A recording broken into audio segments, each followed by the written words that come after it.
네, 이어서 우리는 내용을 추론하는 형태의 문제를 함께 풀어보도록 하겠습니다. 내용 추론은요, 약간 일치 여부 문제에다가 주제를 생각을 해서 문제를 푸는 형태라고 생각하시면 되겠습니다. 그러니까 일치 여부 문제는 그냥 글의 주제와 관계없이 그 내용이 맞냐 틀리냐만 살펴보시면 돼요. 그러니까 글을 정확하게 이해하지 않으셔도 정답을 찾아 나갈 수 있다는 특징을 가지고 있습니다. 반면에 내용을 추론한 형태의 문제는요, 물론 일치 여부와 거의 유사한 문항도 있긴 하지만 전체적인 글의 주제와 흐름을 이해한 상태로 문제를 풀어야 함정에 빠지지 않는 경우도 존재하고 있습니다. 그러니까 추론 형태의 문제를 보게 되면은 조금 더 주제와 연관성을 생각해 보면서 독해해 나갈 필요가 있겠구나라고 기억을 해보시면 좋겠습니다. 몇 가지 문항들 풀어보면서 함께 유형부터 분석해 보도록 하겠습니다. 먼저 37쪽에 나와 있는 거네요. 다음 글의 빈칸에 들어갈 문장으로 가장 적절한 것을 골라봐라 라고 물어보고 있습니다. 일반적으로 단어라든지 문장에 빈칸이 주어져 있고 그 빈칸에 알맞은 단어나 문장을 고르라고 할 때는 앞뒤 내용을 근거로 해서 정답을 찾는 게 가장 빠른 방법이기는 해요. 하지만 어차피 빈칸 같은 형태도 추론 형태의 문제라고 생각을 한다면은 앞뒤 내용을 읽는 것에 더해서 첫 번째 문단 혹은 마지막 문단을 살짝 읽어두시면서 글의 흐름이 어떻게 되는 것인지, 글의 주제가 어떤 방향으로 전개가 되고 있는지를 미리 알고 빈칸을 읽어보게 된다면 조금 빠른 속도로 정답을 찾아 나갈 수 있다는 특징을 가지고 있습니다. 저랑 같이 핵심 예제 1번 문제 함께 풀어보도록 하겠습니다. 먼저 어차피 글의 흐름을 알아야 되니까요. 첫 번째 문단만 읽고 빈칸의 앞뒤 내용을 근거로 해서 정답을 한번 추론해 보도록 하겠습니다. 노동조합은 이라고 나왔네요. 이 글의 핵심적인 제재는 노동조합이 되겠습니다. 노동조합이 무엇인지 기본적인 배경 지식을 알고 있다면 글을 읽고 이해하는 데는 상당한 많은 도움을 받을 수도 있을 겁니다. 하지만 노동조합에 대한 배경 지식이 없다 하더라도 글의 내용을 통해서 충분하게 여러분들이 내용들을 정리한다면 문제를 해결할 수 있으니까 너무 부담을 갖지 않으셔도 좋을 것 같습니다. 자, 노동조합이 무엇이라고 설명하고 있습니까? 자신들의 요구를 관철하기 위해 여러 가지 수단을 사용해서 사용자를 압박한다. 요구를 관철시키기 위한 조합, 집단이구나 라는 것도 사용자를 압박하는 집단이구나 라는 사실을 특징적인 걸 찾아볼 수가 있었네요. 초기의 수단은 피켓팅, 불매운동, 태업으로 압축하여 설명할 수 있다. 태업이라는 게 뭐예요? 태업한다라는 말 들어보셨나요? 일부러 일을 대충 한다는 걸 의미하죠. 노동자들이 조업은 하되 의도적으로 감소시켜서 사용자를 압박하여 기권을 얻어내는 행위이다. 여기서의 사용자는 당연히 누구일까요? 누구를 압박해서 기권을 얻어낼까요? 노동자는 바로 그 오너라고 볼 수가 있겠죠. 회사 측에 압박을 가한다라고 보시면 되겠습니다. 태업은 노동자들이 생산에 종사하고 있기 때문에 임금이 지급이 된다는 특징을 갖고 있네요. 노동조합이 태업을 하게 되면 임금은 받지만 생산량은 줄어든다라는 사실을 알 수가 있습니다. 이제 본격적으로 빈칸 앞뒤 내용을 읽어보도록 하겠습니다. 아마 이 내용이 노동조합이 자신의 요구를 관철시키기 위한 어떤 방법이구나라는 게 주제하고 밀접한 관련을 맺고 있다는 사실을 염두에 두고 글을 읽어나가시면 좋겠습니다. 초기의 수단이 효능을 내지 못할 때 노동자들은 최종적인 압박 수단에 들어갑니다. 바로 파업입니다. 기본적으로는 태업을 할 수 있지만 최종적인 임박 수단에 들어가면 압박으로 파업을 일으킨다고 하고 있네요. 파업은 노동조합이 사용자의 양보를 얻어내기 위해 작업을 아예 중단하는 것. 중단하다 보니까 돈도 못 받긴 하겠죠. 사용자에게 아주 큰 타격을 줍니다. 왜냐하면 노동 생산에 종사하는 게 태업이라면은 아예 하지 않는 것, 중단하는 게 파업이니까 오너 입장에서는 상당히 압박을 받을 수도 있다는 얘기겠죠. 강력한 무기라고 할 수 있습니다. 동시에 노동자들 자신에게도 임금 상실, 일을 안 하니까 돈을 안 받겠죠. 이라는 큰 비용을 수반하는 양날의 검이다라고 볼 수 있습니다. 파업하는 노동자는 파업의 결과로 얻을 수 있는 잠재적 이익과 파업 기간의 임금 상실이라는 비용을 계산해 봐야 되겠죠. 파업 기간 동안 돈을 받지 못합니다. 하지만 그 이후에 내가 얻을 수 있는 이익을 생각해 봤을 때 어디가 더 크느냐에 따라서 파업을 하느냐 하지 않느냐를 결정해 볼 수가 있겠죠. 이제 빈칸 내용이 나왔습니다. 파업과 관련된 얘기가 나오고 있고 빈칸 뒷부분의 내용을 통해서 어떤 내용, 문장이 들어가면 좋을지를 같이 추론해 보도록 하겠습니다. 파업은 생산활동의 결과로 잉여의 배분에 대한 노동자와 사용자의 이견이 발생하는 것이다. 그렇죠? 파업하게 되면 이익에 대해서 노동자, 사용자 사이 이견이 발생하기 때문에 파업이 나타나게 되는 겁니다. 일반적으로는 사용자가 잉여의 규모와 내용에 대한 정보를 더 많이 보유하고 있습니다. 오너니까요. 노동조합의 집행부가 사용자와의 교섭 과정에서 일반 조합원들보다는 회사의 재무구조나 인유윤에 대하여 더 많은 정보를 얻게 된다. 굳이 정리를 한다면 정보적인 측면, 누가 가장 많이 갖고 있어요? 사용자가 가장 많이 알고 있고, 조합원 가운데 누가? 그 노동조합의 집행부, 조합의 집행부가 그 많은 정보를 알고 있고, 그다음 노동조합의 일반 조합이 일반 사원들이 가장 적은 정보를 알고 있다. 이 순서를 설명하고 있네요. 이에 따라 노동조합의 집행부는 사용자가 지불할 수 있는 임금의 상한선에 대해서 조합원보다 잘 알 수가 있다. 정보에 대해서 이야기를 하고 있습니다. 여기 빈칸을 살펴봤더니 제가 이런 정보를 확인을 아직 못했네요. 앞칸이 띄어져 있습니다. 그러니까 요 문단은 요 문단 안에서 정보가 끝난 거예요.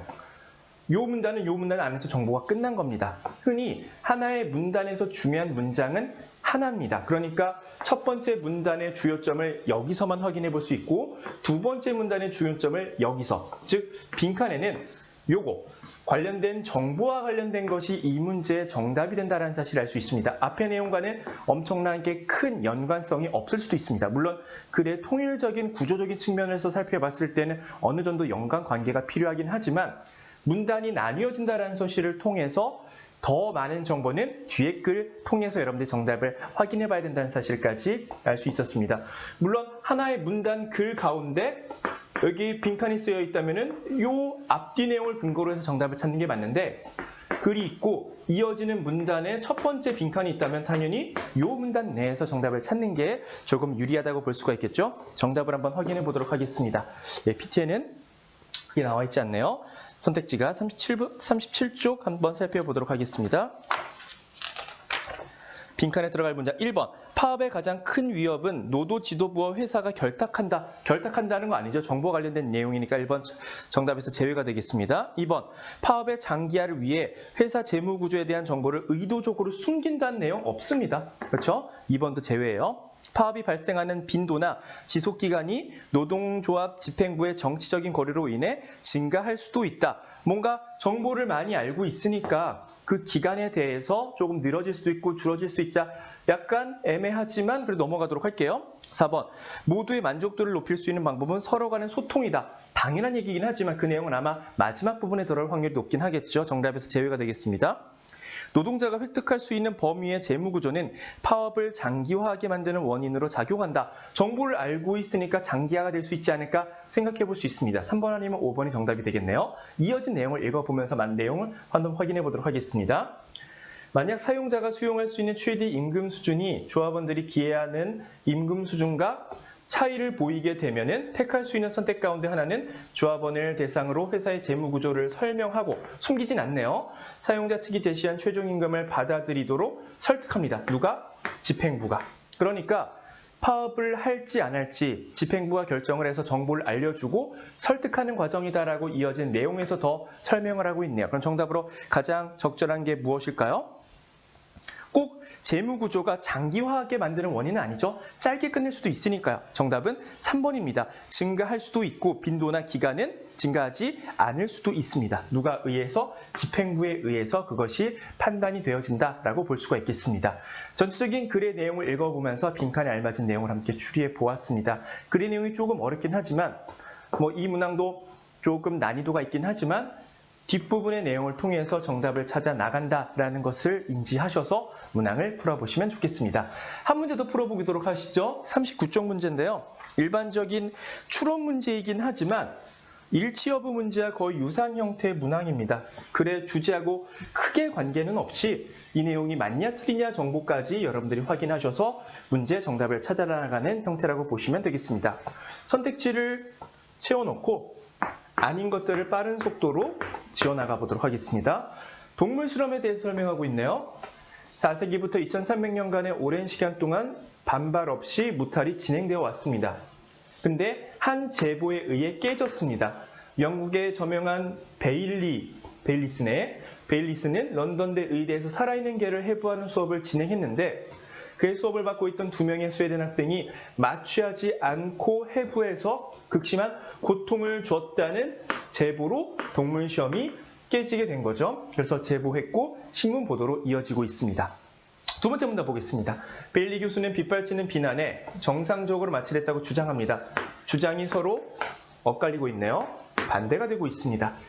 NAS의 스티븐 콜러리치 대표를 명예훼손으로 고소한 상황이죠.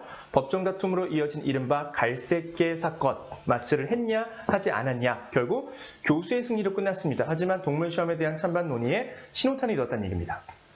제보가 잘못되어서 교수가 이기긴 했지만 그래도 찬반 논란이 일어나고 있다 설명하고 있습니다. 물론 당시에는 비윤리적이란 이유만으로 중단하기에는 동물 시험이 주는 유익이 너무 컸습니다. 동물 실험은 생명체가 작동하는 원리와 질병의 발생 원리를 밝히고 병을 예방하고 치료할 목적으로 개발한 화학물질의 효과, 독성 확인하는 유익이 있었습니다. 미용을 위해 사용되는 화장품 개발 과정에서도 동물 실험을 하면서 연간 1억 마리가 동물되었을 정도로 많아졌습니다. 왜? 유익이 많기 때문이죠. 그래서 전 세계 시장 규모만 약 50억 달러에 달했습니다. 전체적인 글의 구조가 눈에 들어오시나요? 하지만 의학과 생명과학의 발달은 동물 시험이 얼마나 비효율적인지, 아마 비효율적이라는 얘기가 계속 나오겠죠. 대표적인 예가 탈리도마이드 사건입니다. 이건 뭡니까? 출시한 임산부 입덧 방지약의 주성분인데 여성들은 기형아를 출시했습니다. 그렇죠? 근데 실험, 동물 시험에서 나타나지 않았던 현상이 나타났다는 것은 바로 비효율적이다, 맞지 않는다라는 한 가지의 근거가 되고 있습니다. 좀 더 유사한 원숭이를 대상으로 실험한 결과가 나왔고 결국 시장에서 퇴출이 되었습니다. 비효율적이다, 좋지 않은 현상이 발생이 돼서 퇴출이 된 것이겠죠. 쥐에서는 독성을 보였지만 원숭이와 사람에게 투여했을 때는 효과가 나타났다. 같은 많은 의약품이 인간이 아닌 동물에게 전혀 다른 반응을 나타내기 때문에 비효율적이다라는 거 설명하고 있습니다. 유익이 많다, 비효율적이다 의견이 반대가 되고 있고요. 그 논란이 왜 일어나게 됐는지 설명을 하고 있습니다. 글의 구조가 전체적으로 눈에 들어오시면 좋겠습니다. 한번 확인해 보죠. 인간과 동물에게 미치는 약의 효과는 전혀 다를 수 있습니다. 마지막 문단을 통해서 확인해 볼 수 있었죠. 동물 실험에서 나타난 결과는 인체와 다르게 적용될 수도 있습니다. 그렇죠? 쥐한테는 상관없었는데 인간에겐 상관이 있을 수도 있고 다르게 받아들일 수 있다는 얘기예요. 동물 실험은 화장품 개발에 가장 많이 쓰인다. 가장 많이 쓰인가요? 약간 애매하네요. 일반적으로 국어 문제에서 가장 뭐뭐하다, 확실하다 이런 거 멘트 보게 되면 틀릴 확률이 높으니까 다음 내용을 읽어보고 한번 확인해 보도록 하겠습니다. 의학과 생명과학이 미숙하던 때에 동물 실험이 화학물질의 효과를 밝혀내는데 효율적인 방법으로 여겨졌죠. 그래서 사용하게 되었으니까요. 동물의 종류에 따라서 동물 실험의 결과는 다르게 나타날 수도 있습니다. 정답이 3번이라고 볼 수가 있겠죠. 화장품 개발에 가장 많이 쓰인다. 물론 화장품 개발 도움을 줬습니다. 하지만 가장 많이 쓰였다는 거 글을 통해서 추론할 수가 없기 때문에 정답을 확인해 볼 수 있었습니다. 글의 주제가 모르더라도 글을 읽어나가면서 맞냐 틀리냐 하나 문단 읽고 두 번째 문단 읽고 세 번째 문단 읽고 맞는 거 지워 나가셔도 충분히 정답을 찾아 나갈 수 있는 형태의 문제였습니다. 즉 내용 추론이라는 게 글의 주제를 이해하면서 글을 완벽하게 독해해야 풀 수 있는 형태의 문제, 핵심 예제 1번과 같은 형태죠. 아니면 핵심 예제 2번 같은 형태는 그냥 일치 여부 문제랑 동일하게 접근해 나간 형태도 있다라는 사실을 확인해 볼 수 있었습니다. 그러면 실전 문제 몇 가지 문제만 풀어보면서 글을 정리해 보도록 하겠습니다. 77조 28번입니다. 다음 글을 바탕으로 추론한 것으로 가장 적절한 것을 골라보고 있습니다. 과거와 오늘날의 그런 구조에 대해서 개인과 사회에 대한 내용을 설명하고 있습니다. 빠른 속도로 글만 한번 읽어보도록 하겠습니다. 역사가 옛날로 올라갈수록 개인의 비중이 사회보다 컸던 것 같다. 옛날에는 개인의 비중이 컸다라고 설명을 하고 있네요. 사회 구조가 개인 중심으로 이루어졌고 개인이 사회의 주인 것 같이 생각되었다. 개인이 중심이었다라고 설명하고 있습니다. 두 번째, 현대사회로 접어들면서 사회의 모든 분야가 개인보다도 사회를 중심으로 운영되는 성격을 띠고 있다. 현대는 사회 중심이다 라고 설명하고 있네요. 대표적으로 산업혁명 될 수가 있겠고요. 프랑스 혁명 될 수가 있습니다. 경제적으로는 산업혁명, 정치적으로는 프랑스 혁명, 이 모든 것이 개인보다는 사회 중심으로 운영이 된다라는 성격을 설명을 하고 있습니다. 19세기 중엽에 탄생한 여러 가지 사회과학을 보면은 생활이 급속도로 사회 중심 체제로 변한다. 자신의 중심 내용을 계속 강조해주고 있습니다. 개인이었다가 점점 사회로 중심점이 옮겨가고 있다는 것을 실제적인 구체적인 사례들을 통해서 설명을 하고 있는 것이죠. 오늘날에 이로써 사회가 중심이 되고 개인이 부분적인 것들로 생각되기 이르렀다 하면서 그 오늘날의 현실에 대해서 설명하고 있습니다. 똑같은 얘기예요. 현대가 그렇게 되었다고 해서 그게 정당하냐? 그거는 아닙니다. 그래서 과거의 사람들은 개인의 존엄성과 가치를 강하게 호소한 적이 있는데 오늘날도 개인이 중요하다. 사회가 중요하다는 게 인식되고 있긴 하지만 개인이 무시되어야 될 것은 아니다라는 사실을 쭉 설명을 하고 있는 거죠. 마지막 부분에 사회에 속하지 않은 개인을 생각한다는 일 자체가 불가능하다. 개인이 없는 사회는 존재할 수 없다. 개인도 그만큼 중요성을 가지고 있다는 사실을 강조해주고 있습니다. 마지막 문단 보도록 하겠습니다. 개인과 사회 관계는 어떠한가? 아마 과거에는 개인이 중요했고 오늘날에는 현대가 중요했다라고 설명하고 있으니까 마지막 부분을 통해 이 사람이 진짜 주장하고자 한 중심 문장이 나타나겠죠? 아마 개인이 중요하고 사회가 중요하고 그게 아니라 둘 다 중요하다 이런 형태로 글이 전개가 되지 않을까 생각을 해볼 수 있었습니다. 마지막 문장 한번 읽어볼게요. 그 관계는 발전과 비약을 가능케 하는 변증법적 관계로 보는 면이 타당할 것이다. 서로 발전할 수도 있고 비약할 수도 있는 서로 뭔가 영향을 미치는 관계다. 개인과 사회에 대한 내용을 설명을 하고 있습니다. 가장 적절한 건 무엇일까요?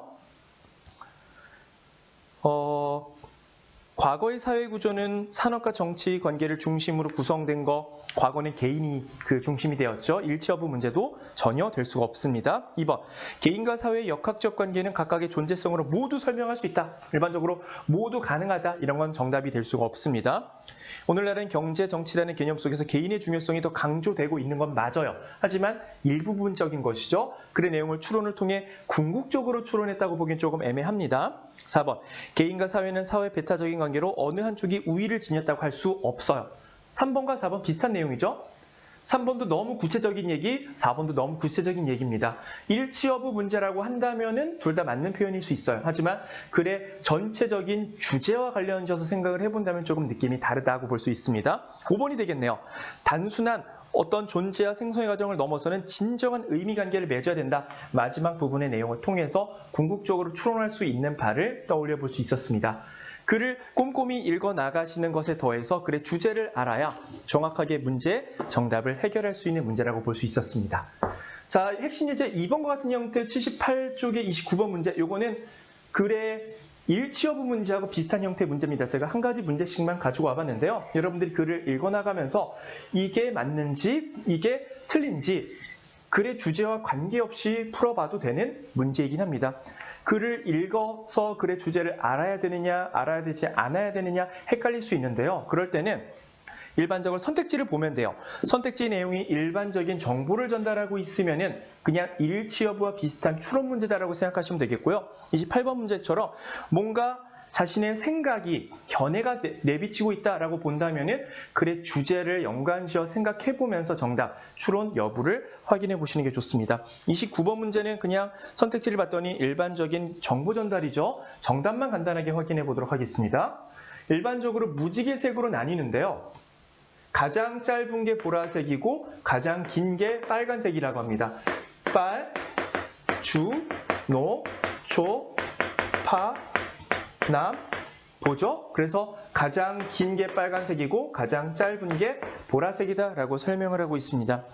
그러면은 5번 볼까요? 노란색은 초록색보다 파장의 길이가 짧다라고 나와 있는데 노란색은 초록색보다 길기 때문에 잘못되었다라고 볼 수 있습니다. 일치 여부와 유사한 형태의 문제까지 풀어보았습니다. 글의 내용을 읽어야 할 것인지 읽지 않아야 될 것인지를 먼저 판별하시고 그것을 정답을 빠른 속도로 찾아나가는 방법까지 익혀두셔야 되는 게 내용 추론의 핵심이라고 볼 수 있습니다. 내용을 계속 반복적으로 풀어보시면 어떤 게 읽어야 될지 어떤 걸 읽지 않아도 될지 여러분들이 충분히 이해하실 수 있으니까요. 많은 문제를 풀어보시면서 정리하시기를 다시 한번 강조드립니다.